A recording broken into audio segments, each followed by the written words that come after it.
اعوذ باللہ من الشیطان الرجیم بسم اللہ الرحمن الرحیم انا انزلناہ فی لیلۃ القدر وما ادراک ما لیلۃ القدر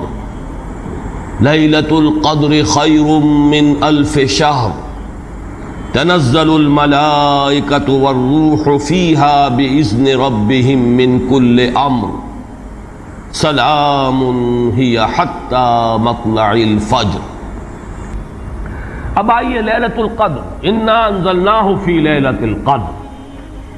اس میں قدر سے مراد کیا ہے؟ قدر کی رات۔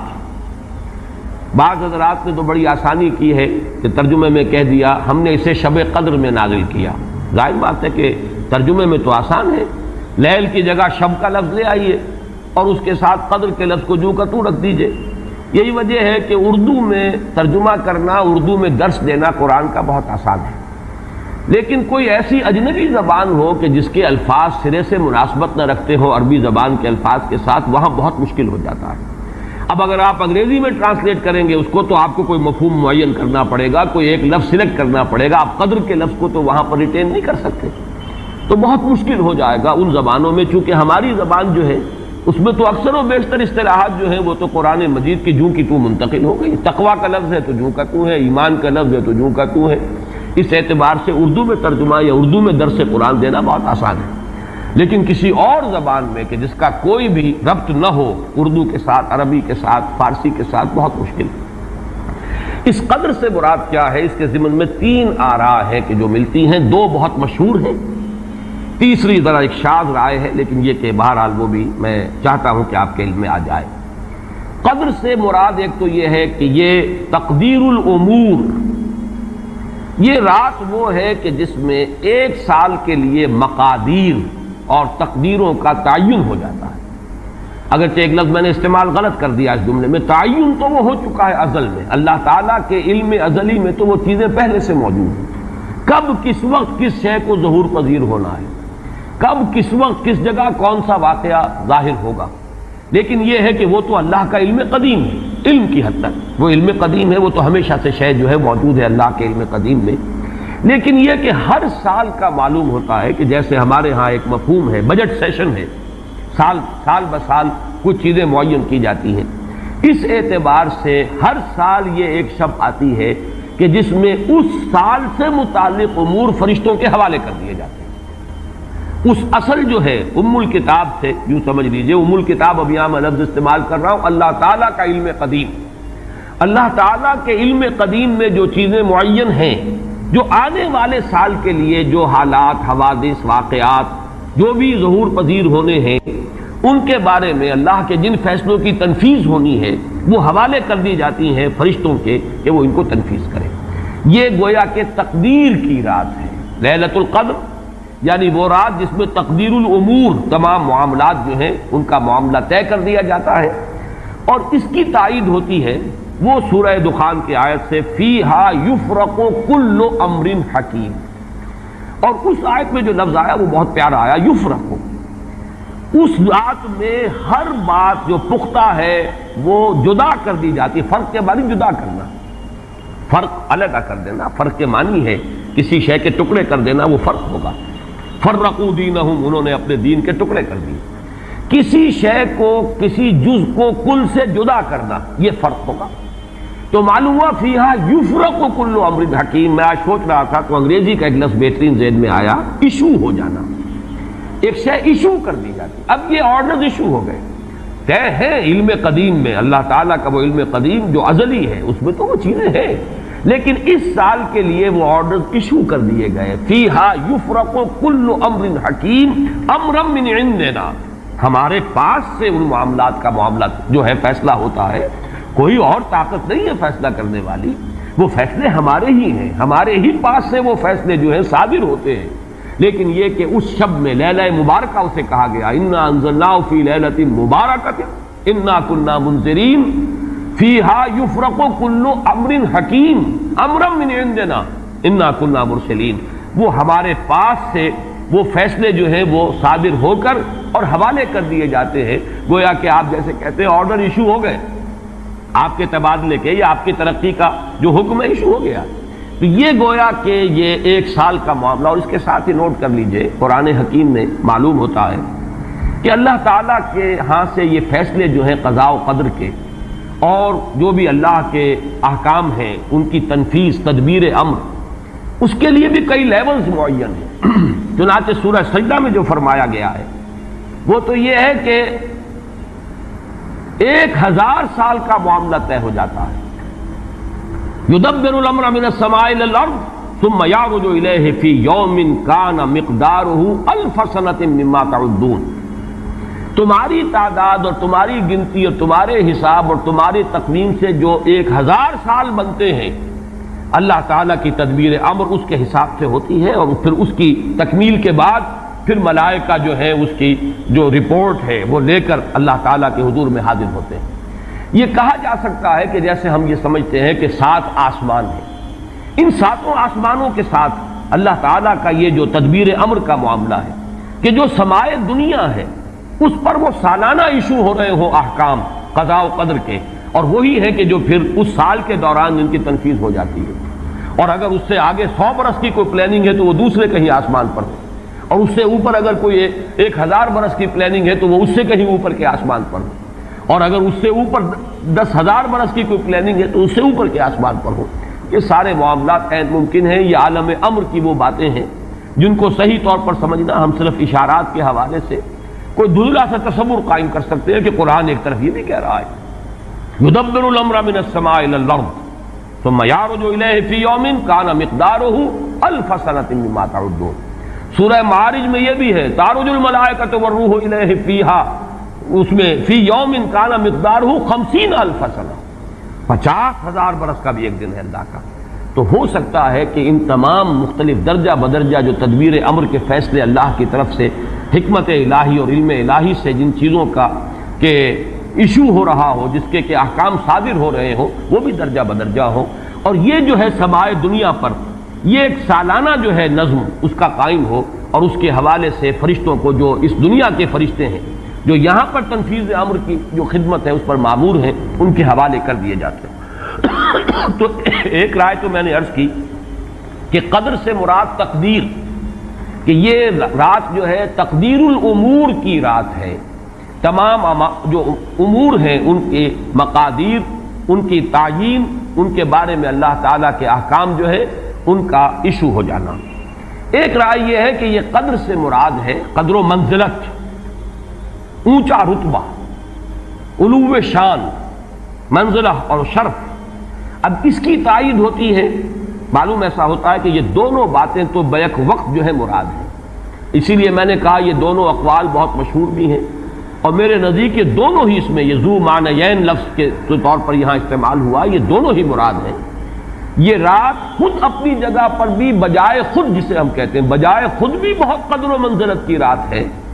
اور اس شب میں 1 سال کے معاملات جو ہیں وہ فرشتوں کے حوالے کر دیے جاتے ہیں. اس اعتبار سے اس کو کہا گیا لیلہ مبارکہ,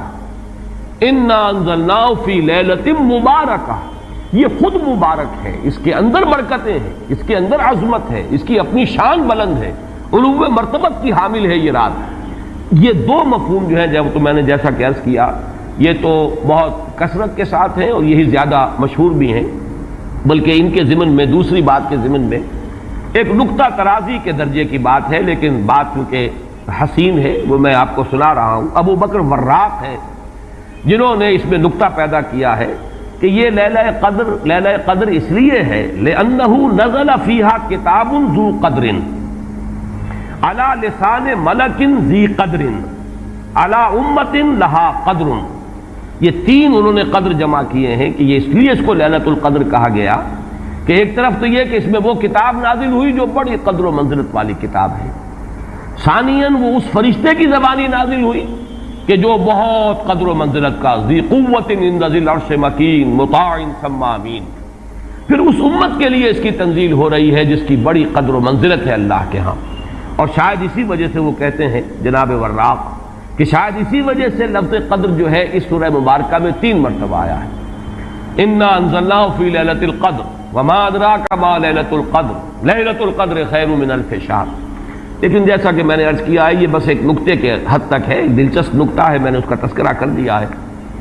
ایک تیسرا مفہوم جو شاذ ہے جو لیا گیا قدر سے،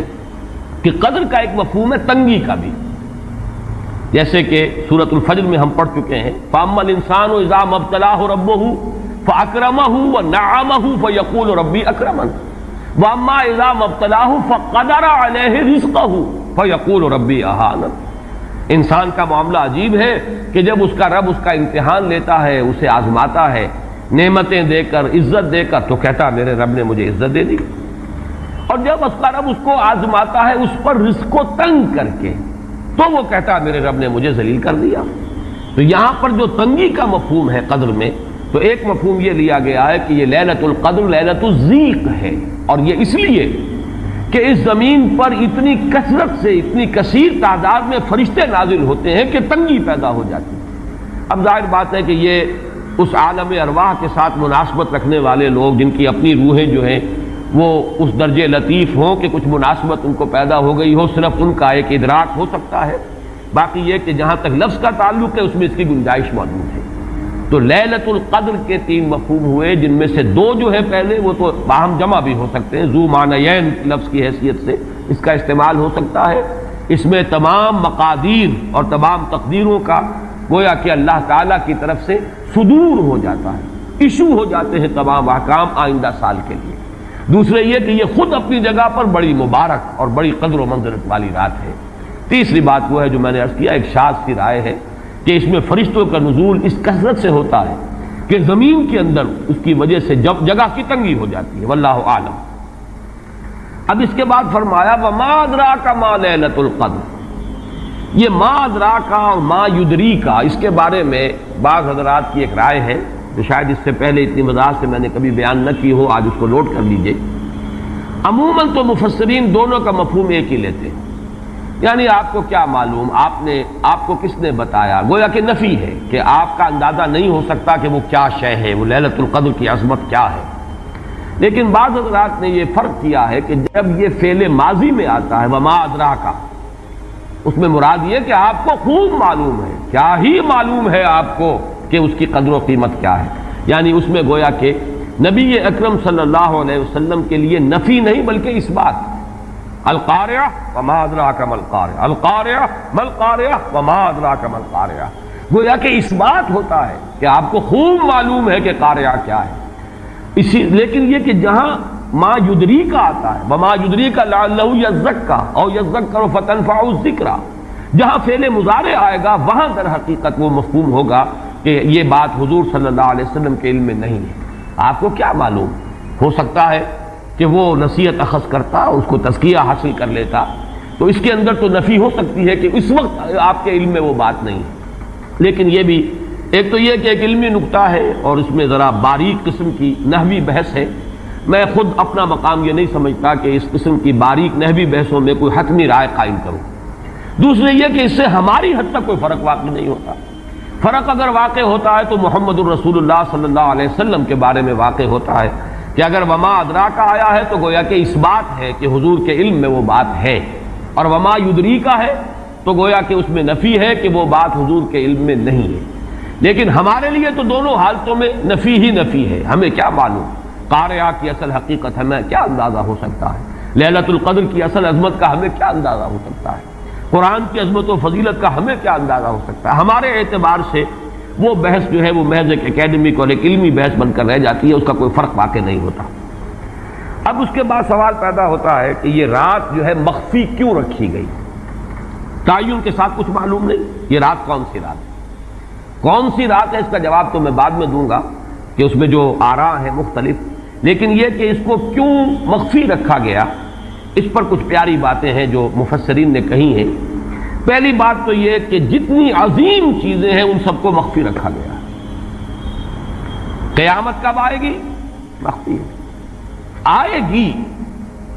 یہ یقینی ہے، کب آئے گی یہ تو ان امور میں سے ہے کہ جس کا علم نبی اکرم صلی اللہ علیہ وسلم کو بھی نہیں دیا گیا، جبرائیل کو بھی نہیں دیا گیا۔ چنانچہ حدیث جبرائیل میں واضح طور پر الفاظ موجود ہیں وَمَا الْمَسْئُولُ عَنْهَا بِأَعْلَمَ مِنَ السَّائِلِ، کچھ معلوم نہیں، نہ سائل کو معلوم نہ مسئول کو معلوم قیامت کب آئے گی۔ اب یہ عظیم حقیقت مخفی رکھا گیا اور اس کا خاص طور پر ذکر کیا گیا سورہ طٰہٰ میں، اکاد اخفیھا لتجزی کل نفس بما تسعی۔ اگر تعین کر دیا جاتا تو جو قریب کے زمانے کے لوگ ہوتے وہ تو خوب پھر محنت کرتے آخرت کے لیے، اور ذرا فاصلے والے ہوتے وہ ذرا تساہل کرتے اس کے بارے میں۔ اس کو رکھا گیا ہے، تلوار لٹکی ہوئی ہے، کسی بھی وقت گر سکتی ہے، یہ جیسے گلوٹین کبھی اگر آپ نے دیکھا ہو جس طریقے سے کہ اس کا چھرا گرتا ہے، کسی بھی وقت گر سکتی ہے، لہٰذا ہر وقت چوکس رہو، چوکس میں رہو، جیسے کہ صحابہ کرام کی شان معلوم ہوتی ہے بعض روایات سے کہ ذرا تیز ہوا چلتی تھی تو وہ سمجھتے تھے کہ قیامت آ گئی۔ اس درجے استحضار تھا اعصاب کے اوپر، اس کا اتنا اثر تھا کہ ذرا تیز جھکڑ چلا اور انہوں نے سمجھا قیامت آ گئی۔ تو اس طریقے سے قیامت کو مخفی رکھا گیا۔ اکاد اخفیھا لتجزی کل نفس بما تسعی۔ نہ آج سے 100 برس پہلے والوں کو معلوم تھا کہ قیامت کب آئے گی، نہ آج والوں کو معلوم ہے، نہ اگر ابھی دنیا کی عمر ہے ابھی 100 برس اور تو قیامت سے ایک دن پہلے بھی شاید یقینی طور پر معلوم نہ ہو سکے کہ کل قیامت آ رہی ہے، تاکہ ہر وقت جو ہے امتحان اتنا ہی شدید رہے، اتنا ہی کڑا امتحان رہے ہر ایک کے لیے۔ لتجزی کل نفس بما تسعی، تاکہ ہر ذی نفس کو بدلہ ملے اس کی سعی کے مطابق۔ اسی طریقے سے موت کا وقت معلوم نہیں، وما تدری نفس بأی ارض تموت،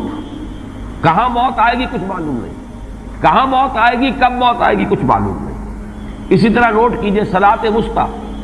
حافظوا علی الصلوات والصلاۃ الوسطیٰ معین نہیں ہے، اس کے لیے آراء اگرچہ ہے، اکثر آراء جمع ہو گئی ہیں صلاۃ العصر کے بارے میں، لیکن تعین سے حتمی طور پر نہیں کہہ سکتے۔ یہ رائے بھی ہے کہ کوئی بھی معین نہیں، تمام نمازیں جو ہیں وہ صلاۃ وسطیٰ کے حکم میں ہیں۔ بہترین نماز، کوشش کرو کہ پوری محافظت کرو، صرف نماز کی نہیں، بہترین نماز کی، ہر نماز تمہاری بہترین نماز ہونی چاہیے،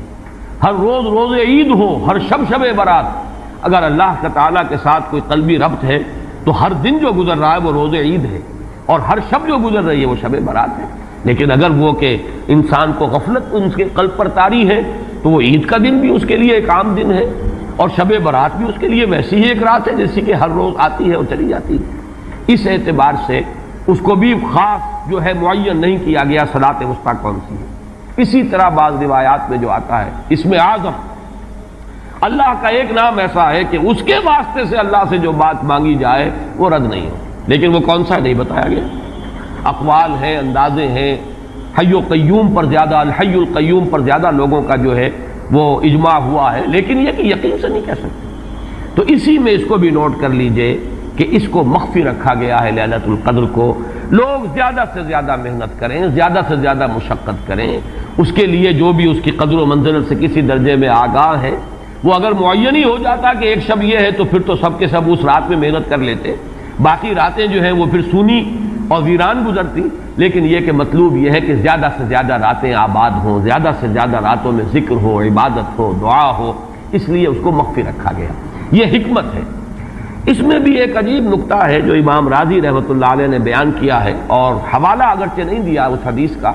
لیکن ایک روایت کے حوالے سے بات بیان کی ہے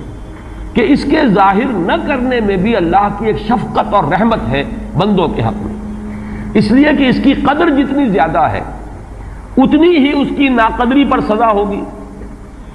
اگر معلوم ہو کہ یہ شب ہے اور اس کی ناقدری کو انسان کرے تو گویا کہ پھر وہ اتنا ہی زیادہ مورد عقاب اور مورد سزا بن جائے گا۔ اس کے لیے ایک بڑا پیارا واقعہ نقل کیا امام راضی نے کہ حضور صلی اللہ علیہ وسلم حضرت علی رضی اللہ تعالی عنہ ایک روز مسجد میں داخل ہوئے، ساتھ ہی آئے ہیں، دیکھا کہ ایک شخص سو رہا ہے، نماز کا وقت ہو چکا تھا۔ حضور نے حضرت علی سے فرمایا کہ اسے جگا دو، اسے ہوش میں لے آؤ تاکہ یہ وضو کرے، نماز کے لیے تیاری کرے۔ حضرت علی نے امتثال امر کیا، جا کر جگا دیا۔ لیکن پھر ایک سوال کیا حضرت علی نے کہ حضور آپ تو خود نیکی کے کاموں میں بہت سبقت فرمانے والے ہیں، سباق بالخیر یہ لفظ آئے، سبقت کرنے والے بہت کثرت کے ساتھ، تو آپ نے یہ جو ہے یہ کام خود کیوں نہیں فرمایا اور مجھے کیوں اس کے لیے آپ نے حکم دیا؟ آپ خود بھی اسے جگا سکتے تھے۔ آپ نے فرمایا کہ تم اس کی حکمت کو سمجھ لو، میرے جگانے پر اگر وہ نہ جاگتا اور انکار کر دیتا تو کفر ہو جاتا اس کے حق میں، اور تمہارے جگانے پر اگر کوئی تساہل سے بھی وہ کام لیتا تو وہ کفر نہ ہوتا۔ تو یہ ایک فرق ہے کہ اللہ تعالیٰ کی طرف سے ایک شفقت ہے کہ حضور صلی اللہ علیہ وسلم جگاتے اور کسی درجے میں وہ انکار کر دیتا۔ کبھی ایسا بھی ہوتا آدمی نیند میں ہے اور وہ کہتا جاؤ جاؤ مجھے آرام کرنے دو، تو تو اگر میرے ساتھ یہ معاملہ ہوتا تو وہ کفر کے درجے کو پہنچ جاتی بات، لیکن اگر تمہارے ساتھ یہ معاملہ ہو بھی جاتا تو اس درجے شدید نہ ہوتا۔ تو گویا کہ حضور نے اس شخص پر شفقت کے اعتبار سے یہ شکل اختیار کی کہ خود نہیں جگایا، بلکہ یہ کہ حضرت علی رضی اللہ تعالیٰ عنہ کو حکم دیا کہ اسے جگا دیں۔ تو یہ نقطہ کہ لیلۃ القدر کے اخفاء میں یہ بات بھی ہے کہ اگر اس کو عیاں کر دیا جاتا، معین کر دیا جاتا، تو پھر جو لوگ اس سے غافل رہتے پھر وہ بہت سخت ناقدری کا ارتکاب کرتے اور بڑی سزا کے مستوجب ہو جاتے۔ اب آپ چھٹی بحث ہے کہ وہ رات کون سی ہے۔ اگرچہ ایک رائے شاذ یہ بھی ہے کہ وہ رمضان سے باہر کی رات بھی ہو سکتی ہے، لازم نہیں ہے کہ رمضان ہی کی کوئی شب ہو۔ اس میں چونکہ بعض حضرات نے ایک روایت کی وجہ سے جسے ہم شب برات کہتے ہیں، لیلۃ البرات، یہ شعبان کی 15ویں شب، درمیانی شب، اور اس کے بارے میں ایک روایت موجود ہے حضرت عائشہ صدیقہ رضی اللہ تعالی عنہا کی کہ رات کے وقت ان کی آنکھ کھلی اور وہ باری آپ ہی کے پاس شب باسی کی تھی، حضور کی، تو حضور موجود نہیں تھے، تو تشویش ہوئی کہاں گئے۔ تو جب تلاش کی گئی تو معلوم ہوا کہ حضور جنت البقیع قبرستان میں پہنچے ہوئے ہیں اور وہاں آپ ان کے لیے جو بھی وہاں دفن ہیں ان کے لیے استغفار فرما رہے ہیں۔ جب پوچھا گیا معاملہ کیا، تو آپ نے فرمایا یہ بڑی عظیم رات ہے اور اس رات میں فوت ہونے والوں کا فیصلہ ہو جاتا ہے، پیدا ہونے والوں کا فیصلہ ہو جاتا ہے۔ تو اب وہ بھی ایک لیلہ مبارکہ، اسی وجہ سے بعض لوگوں نے وہ جو سورہ دخان کی ابتدائی آیات ہے انا انزلناہ فی لیلۃ مبارکۃ،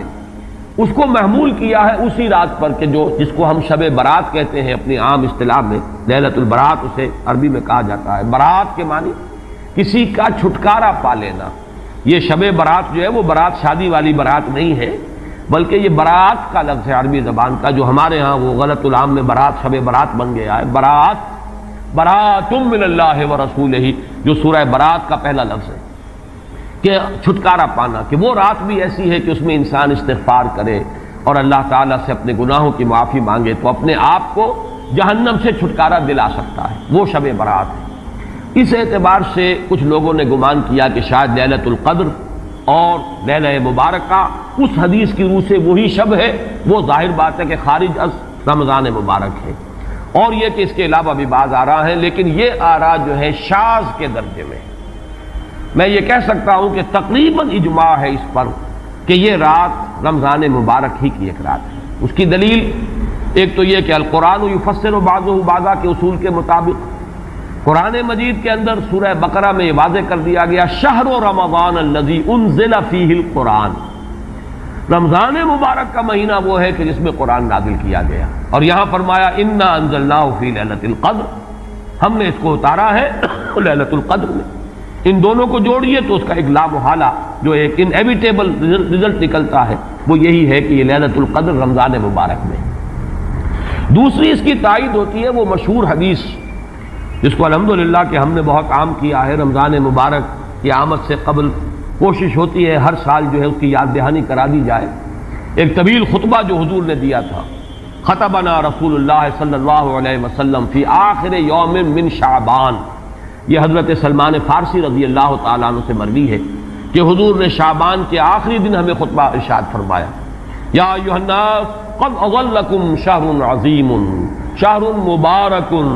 شہر فیہ لیلۃ خیر من الف شہر، لوگوں آگاہ ہو جاؤ، تم پر ایک بہت مبارک مہینے نے، بڑی عظمت والے مہینے نے سایہ کر دیا ہے، سایہ فگن ہو گیا ہے تم پر ایک مہینہ جو بڑی عظمت والا ہے، شہر عظیم جو بڑی برکت والا ہے، شہر مبارک، اور تیسرا جملہ اس میں یہی ہے شہر فیہ لیلۃ خیر من الف شہر، وہ مہینہ کہ جس میں ایک رات وہ بھی ہے کہ جو 1000 مہینوں سے افضل ہے۔ ان دونوں چیزوں کے حوالے سے تقریباً دلائل بھی موجود ہیں، اور ویسے یہ کہ جیسا کہ میں عرض کر چکا ہوں اجماع ہے کہ یہ رمضان مبارک ہی کی ایک شب ہے۔ لیکن رمضان مبارک کی کون سی شب ہے، اس پر بعض مفسرین نے تو لکھا ہے کہ 40 قول ہیں۔ چنانچہ صاحب تفسیر مظہری قاضی ثناء اللہ پانی پتی نے، میں نے وہ تفصیل تو نہیں پڑھی، کہ 40 قول نقل کیے، لیکن امام راضی نے جو 9 قول نقل کیے ہیں وہ میں تیزی کے ساتھ آپ کو سنا دیتا ہوں۔ ابن رزین رحمہ اللہ کا قول یہ ہے کہ رمضان کی پہلی شب ہے۔ حضرت حسن بصری رحمت اللہ علیہ، یہ ہے تابعین میں سے، اس لیے میں رضی اللہ عنہ نہیں کہہ رہا، رحمت اللہ علیہ۔ حضرت حسن بصری رحمت اللہ علیہ کی رائے ہے کہ یہ 17ویں شب ہے، یعنی وہ شب کہ پھر جس کے اگلے دن جو ہے وہ غزوہ بدر ہوا ہے، یوم الفرقان۔ حضرت انس رضی اللہ تعالی عنہ مرفوعاً روایت کرتے ہیں کہ یہ 19ویں شب ہے۔ محمد بن اسحاق جو بہت بڑے سیرت نگار ہیں حضور کے، ان کا قول ہے کہ یہ 21ویں شب ہے۔ حضرت عبداللہ ابن عباس رضی اللہ تعالی عنہما سے قول جو ہے مروی ہے کہ یہ 23ویں شب ہے۔ حضرت عبداللہ ابن مسعود رضی اللہ تعالی عنہ سے مروی ہے کہ یہ 24ویں شب ہے۔ اور اس کو میں ذرا اہمیت دیتا ہوں اس لیے کہ 24ویں شب جو ہے سورہ علق کی ابتدائی آیات کے نزول کے ضمن میں کچھ حساب کتاب کے جوڑنے سے 24ویں اور 25ویں شب کا بھی معاملہ جڑتا ہے، جو کہ میں نے آپ کو سورہ علق کے درس کے دوران بتایا تھا۔ اس کے بعد حضرت ابو ذر غفاری رضی اللہ تعالیٰ عنہ کا قول ہے کہ یہ 25ویں شب ہے۔ اس کے بعد حضرت ابی ابن کعب رضی اللہ تعالیٰ عنہ کا قول ہے، یہ وہ ہے جن کو کہ حضور نے خود فرمایا کہ اقرأہم ابی ابن کعب، قرآن مجید کے سب سے بڑے قاری حضرت ابی ابن کعب ہے رضی اللہ تعالیٰ عنہ۔ اور ان کے بھی سینے پر آپ نے تھپکی دی تھی کہ ایک سوال کیا آپ نے کہ سب سے عظیم سورت کون سی ہے، اور جب انہوں نے صحیح جواب دے دیا سورہ فاتحہ، تو پھر یہ کہ اس پر حضور نے تھپکی دی کہ تمہیں اللہ تعالیٰ نے بہت صحیح مناسبت عطا کی ہے علم کے ساتھ۔ ان کی اور صحابہ میں سے بہت سے لوگوں کی رائے، یہاں تک کہ یہ کہا جا سکتا ہے کہ بقیہ اقوال جو ہیں وہ شاذ کے درجے میں ہیں، اور یہ گویا کہ اگر اجماع نہ کہا جائے تو بہت حد تک اتفاق کے درجے میں ہے کہ یہ 27ویں شب ہے۔ اور اس 27ویں شب کے ضمن میں حضرت عبداللہ ابن عباس سے ایک روایت میں پہلے آپ کو بتا چکا ہوں کہ 23ویں شب، لیکن 27ویں شب کے ضمن میں جو مختلف روایات حضرت عبداللہ ابن عباس رضی اللہ تعالی عنہما سے مروی ہیں، ان میں بھی کچھ لطیف نکات ہیں، وہ میں بعد میں بیان کروں گا۔ اس کے بعد ایک شاذ قول اور بھی ہے کہ یہ 29ویں شب ہے۔ تو یہ گویا کہ 9 ہیں اقوال، جن میں سے بعض جلیل القدر صحابہ کے ہیں، عبداللہ ابن مسعود، ابو ذر غفاری، ابن عباس، ابی ابن کعب، لیکن یہ ہے کہ سب سے زیادہ جو اتفاق اگر اجماع نہ کہا جائے تو 27ویں شب پر ہے۔ اس 27ویں شب کے بارے میں حضرت عبداللہ ابن عباس نے 3 نکتے بیان کیے۔ ایک نکتہ تو یہ ہے کہ یہ پوری سورہ مبارکہ جو ہے سورۃ القدر، اس میں 30 الفاظ ہیں، اور ان 30 الفاظ میں سے 27واں لفظ ہے ہیا حتی مطلع الفجر، یہ 27واں ہے۔ اس کے اعتبار سے گویا کہ انہوں نے ایک ربط قائم کیا ہے کہ یہ 27ویں شب ہے۔ ایک بات انہوں نے یہ کہی ہے کہ اللہ تعالیٰ کو وطر محبوب ہے، اللہ وطر و یحب الوطر، اللہ خود بھی اکیلا ہے اور وطر کو پسند کرتا ہے۔ پھر یہ کہ وطر جو ہے اب رمضان مبارک کے اندر اگر وہ وطر شمار کیے جائیں گے تو 14-15 وطر بن جائیں گے، لیکن اس میں چونکہ آخری عشرے کے بارے میں بہت سی روایات جو ہیں ان کا تقریباً اجماع ہو جاتا ہے کہ آخری عشرے میں،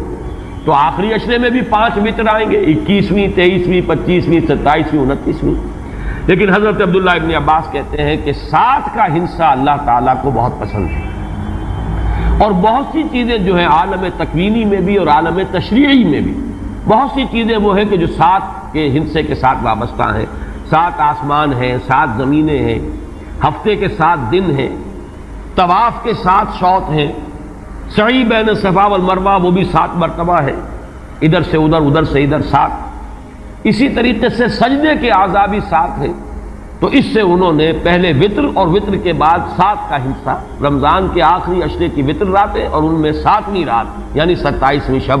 وہ اپنے اس حساب کتاب سے بھی۔ اور جب انہوں نے یہ بات بیان کی تو حضرت عمر رضی اللہ تعالی عنہ نے ان کی تحسین کی ہے۔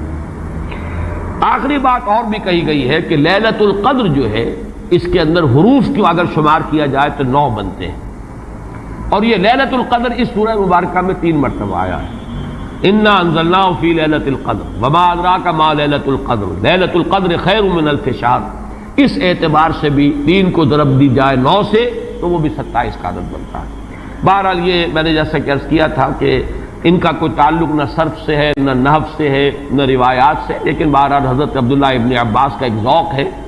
اس کو آپ ذوقی باتیں بھی کہہ سکتے ہیں، لیکن یہ کہ حضرت عبداللہ ابن عباس کی ذوقی بات ہے، لہذا اس کا کم سے کم تذکرہ ہو جانا چاہیے۔ ایک بحث یہ ہے کہ اہیا باقیۃ ام لا، کیا یہ رات جو اس کی عظمت تھی یہ باقی ہے، یا صرف وہی رات جو تھی جس میں کہ قرآن مجید نازل کیا گیا وہی عظمت کی حامل تھی؟ انا انزلناہ فی لیلۃ القدر،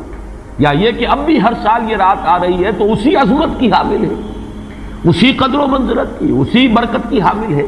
اس پر بھی تقریباً ایک اجماع ہے کہ یہ لیلۃ القدر باقی ہے، ہر سال آتی ہے۔ اس کے ضمن میں بلکہ میں چاہتا ہوں کہ اپنے قول کی تصحیح کر دوں کہ میں ایک رائے میں نے ابتدائی دور میں بیان کی ہے اپنے بعض خطبات میں، تقاریر میں، اور وہ جیسا کہ ایک خطیبانہ انداز ہوتا ہے، قرآن مجید کی عظمت کے بیان کے ضمن میں یہ باتیں، یہ بھی نقطے کے درجے کی باتیں ہوتی تھی اور وہ میں بیان کرتا رہا ہوں کہ قرآن ہے اصل عظمت کی حامل شے۔ جس رات میں یہ قرآن نازل ہوا وہ لیلۃ القدر بن گئی، گویا کہ لیلۃ القدر کی عظمت جو ہے وہ قرآن کی عظمت سے مستعار ہے۔ جس مہینے میں یہ نازل ہوا وہ مذہب جو ہے، وہ مہینہ جو ہے مبارک ہو گیا، شہر المبارک، اور وہ مہینہ جو ہے وہ روزے کی عظیم عبادت کے لیے مختص کر لیا گیا۔ اسی طریقے سے جو دن اس کی تعلیم کے لیے خاص کیا گیا، جو جمعے کا دن جو ہے وہ در حقیقت تعلیم قرآن کے لیے، یتلو علیہم آیاتہ ویزکیہم ویعلمہم الکتاب والحکمہ، جو حضور کا عمل تھا اسی کو دوام عطا کیا گیا ہے خطبہ جمعہ کی صورت میں۔ وہ دن جو ہے وہ سید الایام بن گیا کہ ہفتے کے دنوں میں وہ سردار دن ہے، جمعے کا دن جو ہے وہ سردار ہے تمام دنوں کا۔ یہ بات اپنی جگہ پر صحیح ہے جہاں تک اصولی اعتبار سے، لیکن میں اس میں جو تصحیح کر رہا ہوں جزوی طور سے وہ یہ ہے کہ لیلۃ القدر کی عظمت جو ہے وہ خود اپنی جگہ پر ہے، فی نفسہا ہے، اپنے ہی مقام پر ہے، اپنی جگہ ہے، بجائے خود، جسے کہتے ہیں فارسی میں بجائے خود عظمت کی حامل ہے۔ اور اس کی عظمت کا مقام یہ بھی ہے کہ اس میں فیہا یفرق کل امر حکیم، تمام معاملات جو ہے اللہ کے فیصلے جو ہیں ان کو ایشو کر دیا جاتا ہے، وہ گویا کہ حوالے کر دیے جاتے ہیں، وہ فیصلے صادر ہو جاتے ہیں اللہ تعالیٰ کی جناب سے۔ تو یہ اس کی عظمت قدیم ہے۔ قرآن کا نزول اس کے ساتھ شامل کیا گیا ہے کہ اس عظیم رات کا انتخاب کیا گیا ہے قرآن کے نزول کے لیے۔ یہ میں چاہتا تھا کہ اپنے ان سابقہ بیانات کے ضمن میں یہ تصحیح جو ہے میں آپ کو نوٹ کرا دوں۔ دوسرے یہ کہ آیا اس کے ساتھ اس کا دن بھی اس عظمت میں شامل ہے یا نہیں؟ اس میں بھی اکثر مفسرین کا جواب یہ ہے کہ دن شامل ہے، اس لیے کہ قرآن مجید کا حساب کتاب، عرب کی تقویم، اس میں رات بول کر بھی دن رات مراد لیتے تھے اور یوم بول کر بھی دن رات مراد لیتے تھے۔ یوم بھی 24 گھنٹے کے مجموعے کا نام ہے، اور جب رات کا تذکرہ آتا ہے تو رات بھی در حقیقت دن اور رات کے 24 گھنٹوں پر اس کا جو ہے اطلاق کیا جاتا ہے۔ جو دن آتا ہے رات کے بعد وہ اس رات کے تابع ہے۔ اس اعتبار سے یہ عظمت جو ہے صرف شب کے ساتھ نہیں ہے، بلکہ یہ کہ اس کے بعد آنے والا دن جو ہے وہ بھی اسی عظمت کا حامل ہے۔ اس سے ایک بہت بڑا مسئلہ حل ہو جاتا ہے کہ جو اس دور میں خاص طور پر بہت سے لوگوں کے ذہنوں کو پریشان کر سکتا ہے، اور وہ یہ کہ جب کہ مکے میں یا عرب میں رات ہے تو امریکہ میں وہ دن ہے۔ وہ دن، یا اگر وہ رات آئے گی تو ابھی اس کے کچھ 12 گھنٹے کے بعد وہاں پر رات آئے گی۔ اس اعتبار سے دن جو ہے وہ بھی جب شامل ہو گیا اس کے ساتھ تو معلوم ہوا کہ کرۂ ارضی کا کوئی حصہ بھی، کوئی نقطہ بھی اس برکت اور اس قدر و منزلت سے محروم نہیں رہے گا، اس لیے کہ دن کے رات کے ساتھ وہ دن جو ہے طبعاً شامل ہے۔ اب آئیے کہ یہ خیر من الف شہر، اس سے کیا مراد ہے؟ دو باتیں تو اس میں بالکل واضح ہیں۔ ایک تو اس اعتبار سے کہ اس میں جو عبادت کی جائے، استغفار کیا جائے، ذکر کیا جائے، اس کی قدر و منزلت، اس کے لیے ایک تعبیر ہے، جو انداز اسلوب بیان اختیار کیا گیا وہ یہ ہے، اس سے مراد وہ 1000 مہینے جو ہے گنتی کے 1000 مہینے نہیں ہیں۔ اس کو جن لوگوں نے حساب کر کے 83 برس اور کچھ مہینے نکالے ہوئے تو وہ در حقیقت یہ حساب کتاب نہیں ہوتا۔ عربی زبان میں کہیں 100، کہیں 70، کہیں 1000، یہ کثرت کی تعبیر کے لیے آتے ہیں۔ تو معلوم ہوا کہ بہت زیادہ اجر و ثواب ہے عبادت کا، دعا کی قبولیت کا بہت قوی امکان ہے اس شب مبارک میں، اور یہ کہ تقرب الی اللہ کے لیے انسان کوئی کوشاں ہو تو اس کی پیش رفت جو ہے اس شب میں جو ہے وہ بقیہ دنوں اور بقیہ راتوں کی نسبت سے بہت زیادہ ہوگی۔ اس میں جو ایک اشکال پیدا ہوتا ہے ذہن میں کہ آخر کیا سبب ہے کہ بعض خاص جو دن ہیں یا بعض خاص مہینے ہیں ان کی جو خاص جو فضیلت ہے، تو اس کو میں سمجھتا ہوں کہ بہت عمدگی سے ہمارے مفسرین نے سمجھایا ہے کہ عالم مادی میں بھی ہم یہ چیز دیکھتے ہیں کہ مناسبت ہوتی ہے۔ کوئی فصل ہے گندم کی، اب آپ اگر اس کو غلط موسم میں اگر بو دیں گے تو آپ کا بیج بھی ضائع ہو جائے گا۔ مناسبت ہے، صحیح وقت ہے اس کا، اسی میں اگر وہ فصل جو ہے وہ بوئی جائے گی تو وہ مثمر ہوگی، اس سے آپ کو فصل حاصل ہو جائے گی۔ لیکن اگر آپ نے غیر وقت میں وہی بیج بہترین ہو، دانہ عمدہ سے عمدہ ہو، زمین اچھی سے اچھی ہو، لیکن یہ کہ موسم اگر آپ نے غلط چن لیا ہے، تو گویا کہ مناسبت جو ہے اوقات، دنوں، ایام، راتوں،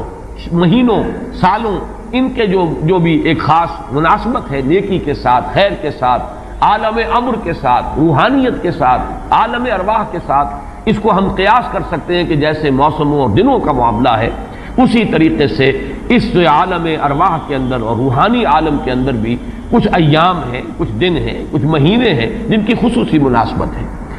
چنانچہ رمضان مبارک کا مہینہ ہے، اسی طریقے سے یہ لیلۃ القدر ہے، اس کے اندر جو ہے قدر و منزلت اللہ نے جو رکھی ہے وہ اس کی ایک خصوصیت ہے جس کو ہم، ظاہر بات ہے کہ عالم امر کی اشیاء جو ہیں کما حق ہو تو ان کا ادراک اور شعور ہم اس وقت اس زندگی میں، اس دنیا میں حاصل نہیں کر سکتے، لیکن اس کی طرف اس تمثیل کے ذریعے سے کچھ نہ کچھ جو ہے رہنمائی ہو جاتی ہے۔ جیسے کہ قرآن مجید کی عظمت کما حق ہو، جیسے کہ وہ عظمت ہے، کما ہیا، کسی انسان کے لیے ممکن نہیں کہ اس کا ادراک اور شعور کر سکے، لیکن مثال دی گئی لو انزلنا هذا القرآن على جبل لرأيته خاشعا متصدعا من خشية الله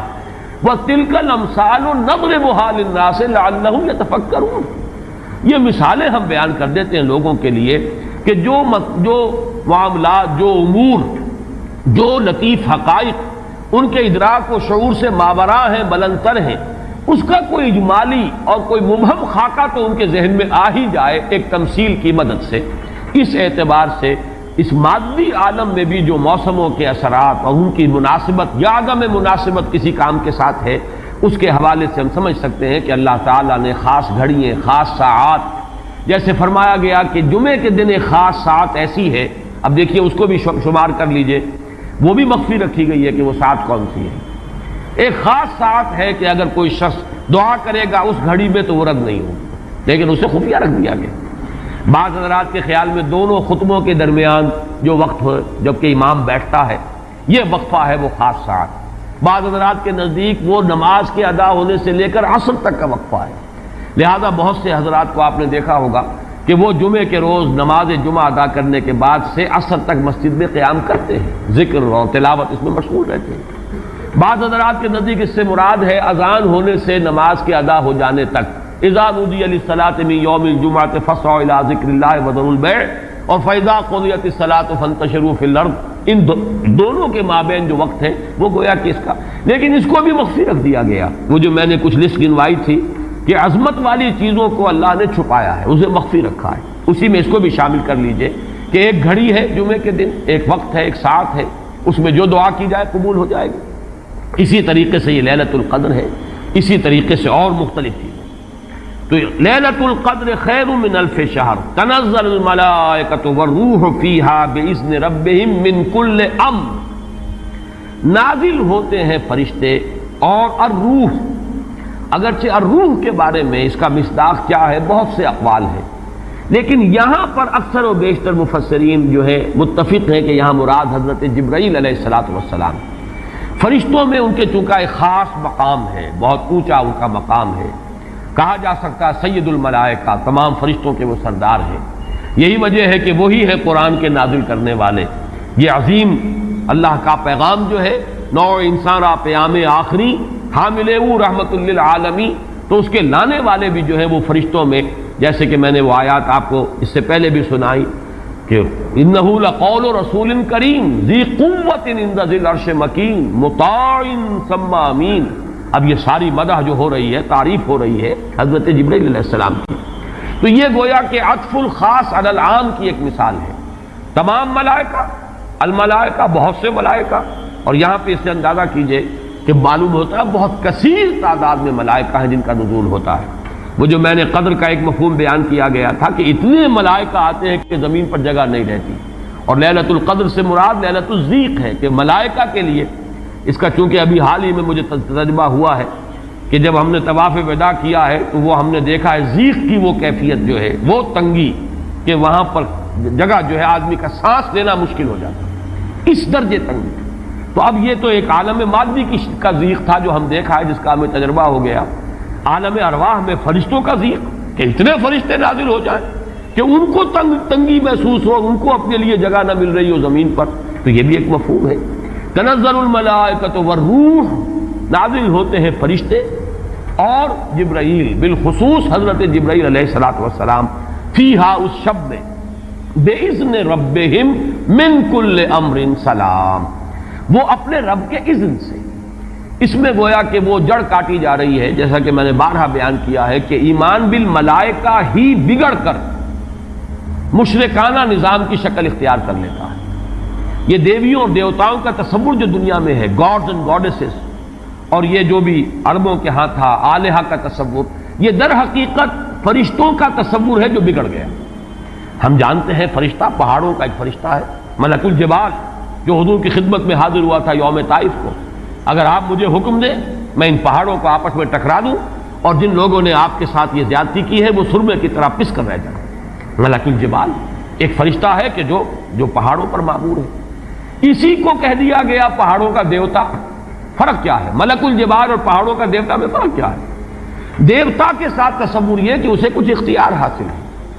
جبکہ فرشتوں کے بارے میں جو صراحت قرآن کرتا ہے ان کے پاس اختیار کوئی نہیں۔ یفعلون ما یؤمرون، وہ وہی کچھ کرتے ہیں جس کا انہیں حکم دیا جاتا ہے۔ لا یعصون اللہ ما امرهم ویفعلون ما یؤمرون، وہ اللہ کے کسی حکم کی نافرمانی نہیں کرتے، وہی کرتے ہیں جس کا ان کو حکم ہوتا ہے۔ اور وہ آیت جو میں نے پہلے بھی آج سنائی ہے، حضرت جبرائیل نے حضور کے اس شکوے یا گلے کے جواب میں جو بھی کہا، اپنی وضاحت پیش کی، ما نتنزل الا بامر ربک، اے نبی، اے محمد صلی اللہ علیہ وسلم، آپ کا شوق اپنی جگہ، لیکن ہم نازل نہیں ہو سکتے آپ کے رب کے اذن کے بغیر، آپ کے رب کے حکم کے بغیر، ہمارا اختیار نہیں ہے۔ اور وہ مقام اس اعتبار سے عظیم ترین مقام ہے قرآن مجید کا، ضربۃ السلام ہے، لہو ما بین ایدینا وما خلفنا وما بین ذالک، اللہ ہی کا اختیار ہے اس پر بھی جو ہمارے سامنے ہے، اللہ کے اختیار میں ہے وہ بھی جو ہمارے پیچھے ہے، اور اللہ کے اختیار میں وہ بھی جو ان دونوں کے مابین ہے۔ اب ان دونوں کے مابین کیا ہے؟ میرے آگے یہ سب کچھ ہے، میرے پیچھے یہ سب کچھ ہے، میرے آگے اور پیچھے کے مابین کون ہے؟ میں ہوں۔ گویا کہ ملائکہ بالکل اللہ کے اختیار میں، ان کا کوئی اختیار جو ہے اپنا نہیں ہے، اگرچہ بہت ملائکہ مقربین ہے، مقام بہت بلند ہے، نوری مخلوق ہے۔ چنانچہ مسلم شریف میں حضرت عائشہ صدیقہ رضی اللہ تعالیٰ عنہ سے روایت موجود ہے کہ اللہ نے فرشتوں کو نور سے پیدا کیا، نوری الخلق، نوری الاصل، پھر یہ کہ مقربین، اللہ کے بہت قریب قرب رکھنے والے، لیکن اختیار نہیں، جو حکم ملتا ہے۔ بس یہ بات پیش نظر رہے تو ایمان بالملائکہ جو لازم ہے، ہمارے ایمانیات کا جزو لا ینفک ہے۔ آمنت باللہ وملائکتہ وکتبہ ورسلہ والیوم الآخر والقدر خیرہ وشرہ من اللہ تعالی والبعث بعد الموت۔ ایمان باللہ کے فوراً بعد ایمان بالملائکہ لازم ہے، لیکن یہ کہ ذرا سا دیکھیے بال برابر ادھر سے ادھر ہو جانے سے وہ جو ہے کہ رفتم کے خارج پاکشم محمل نہا شد از نظر، یک لحظہ غافل گشتم و 100 سال راہم دور شد، ایک لحظے کی غفلت جو ہے وہ 100 سال کی دوری ڈال دیتی ہے راستے کے اندر، ایک لحظے کی ذرا سی یہ لغزش جو ہے۔ اگر ان ملائکہ کے بارے میں یہ تصور قائم ہو جائے کہ یہ بھی صاحب اختیار ہے تو ٹھیک ہے، پھر کچھ دنڈوت ہونی چاہیے، پھر کچھ چڑھاوے چڑھانے چاہیے، پھر ان سے دعائیں کرنی چاہیے، ان سے استغاثہ ہونا چاہیے، ان کو پکارا جانا چاہیے۔ وہ سارا کا سارا شرک کا جو طومار ہے اب اس کے لیے پورا جواز پیدا ہو گیا اگر ذرا سی یہ علمی غلطی ہو جائے۔ تو اسی لیے یہاں پر خاص طور پر تنزل الملائکۃ والروح فیہا بإذن ربہم، اپنے رب کے اذن سے نازل ہوتے، از خود نازل نہیں ہوتے۔ یہی بات ہے کہ جو وہاں فرمائی گئی ہے اس سورہ مبارکہ میں، فیہا یفرق کل امر حکیم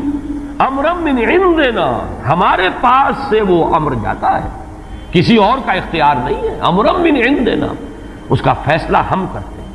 یدبر الامر ہم ہیں، تدبیر امر ہم کرتے ہیں، فیصلہ کرنے والے ہم ہیں، حکم دینے والے ہم ہیں، تقدیر کا تعین کرنے والے ہم ہیں، اس کے لیے حکم ایشو کرنے والے ہم ہیں۔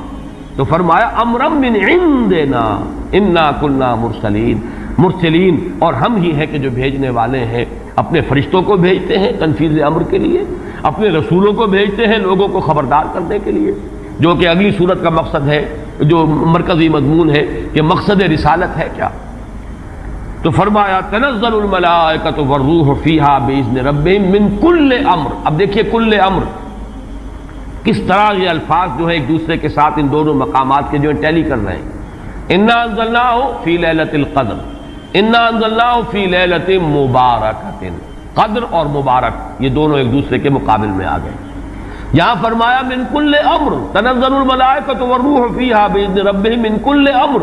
وہاں فرمایا فیہا یفرق کل امر حکیم امرا من عندنا انا کنا مرسلین۔ اس شب میں ایشو ہو جاتے ہیں تمام معاملات، تمام فیصلے، اور ہوتے ہمارے پاس سے۔ یہ غالباً جو ہمارے ہاں جو فیصلے عدالتی فیصلے ہوتے ہیں ان میں بھی خاص الفاظ آتے ہیں کہ یہ عدالت کا اپنا فیصلہ ہے، یا ہم اپنے فیصلے سے یہ بات جو ہے اس کا تعین کر رہے ہیں۔ تو امرا من عندنا، یہ ہمارا فیصلہ ہمارے پاس سے اس کی تعین ہوتی ہے۔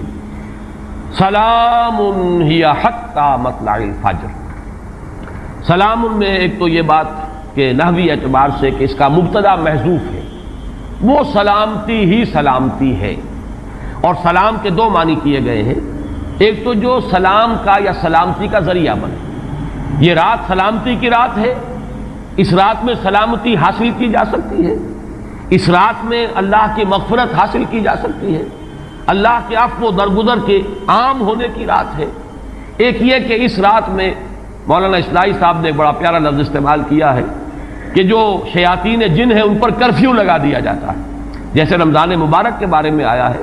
کہ ان جو شیاطین ہیں ان کو قید کر دیا جاتا ہے، یعنی یہ کہ برائی کے جو محرکات و دواعی ہیں ان میں کمی آ جاتی ہے، خیر کے دواعی اور داعیات و محرکات وہ اس کے اندر نکھرتے ہیں، ابھرتے ہیں، اور یہ ہر شخص کو اندازہ ہے رمضان مبارک کا ایک خاص ماحول ہوتا ہے۔ اس میں واقعہ یہ ہے کہ اگرچہ بدطینت لوگ اس میں بھی بد کرداری کا معاملہ کرتے ہیں، لیکن یہ کہ طبیعت جو عام ماحول اس ماہ مبارک کا ہوتا ہے اس میں خیر کا کرنا نسبتاً بہت آسان دوسرے دنوں کے مقابلے میں، اور برائی کی طرف میلان جو ہے وہ زیادہ ہی شدید ہوگا تو شاید اس کا جو ہے اظہار ہو جائے، ورنہ عام طور پر برائی کے میلانات جو ہیں ان میں کمی پیدا ہو جاتی ہے۔ تو سلام ایک تو اس معنی میں کہ سلامتی حاصل کرنے والی رات، دوسرے یہ کہ اس رات میں سلامتی ہوتی ہے کہ جنات جو ہیں شیاطین جن ان کے اوپر پابندیاں ہیں، قدغنے ہیں، اور ایک یہ لفظ لایا گیا ہے سالم کے معنی میں، سالم پوری رات، یہ پوری رات کا معاملہ ہے، اس کی کوئی خاص ساعت نہیں ہے۔ اس میں گویا کہ خاص دلجوئی کی جا رہی ہے کہ اگر کوئی شخص پوری رات میں نہیں بھی جاگ سکا، لیکن اگر طبیعت میں انشراح ہو جائے کسی اس کی ایک ساعت میں، کسی ایک حصے میں، تو وہ یہ سمجھے کہ وہ محروم نہیں رہا، اسے اس رات کی سعادتوں اور برکات میں سے حصہ مل جائے گا۔ ہی حتی مطلع الفجر، اور یہ رات جو ہے یہ فجر کے طلوع ہونے تک یہ برکات کا نزول، فرشتوں کا نزول، خیر و سعادت، سلامتی کا حصول، یہ تمام چیزیں جو ہیں اس رات کے آخری جو سرحد ہے مطلع الفجر، طلوع فجر تک یہ تمام کیفیات برقرار رہتی ہیں۔ اللہ تعالی ہم سب کو یہ لیلہ قدر اور لیلہ مبارکہ جو ہے اس کی برکات سے اور اس کی قدر و منزلت سے اور اس کے خیرات و حسنات سے متمتع ہونے کی توفیق عطا فرمائے۔ بارک اللہ لی و لکم فی القرآن العظیم و نفعنی و ایاکم بالآیات والذکر۔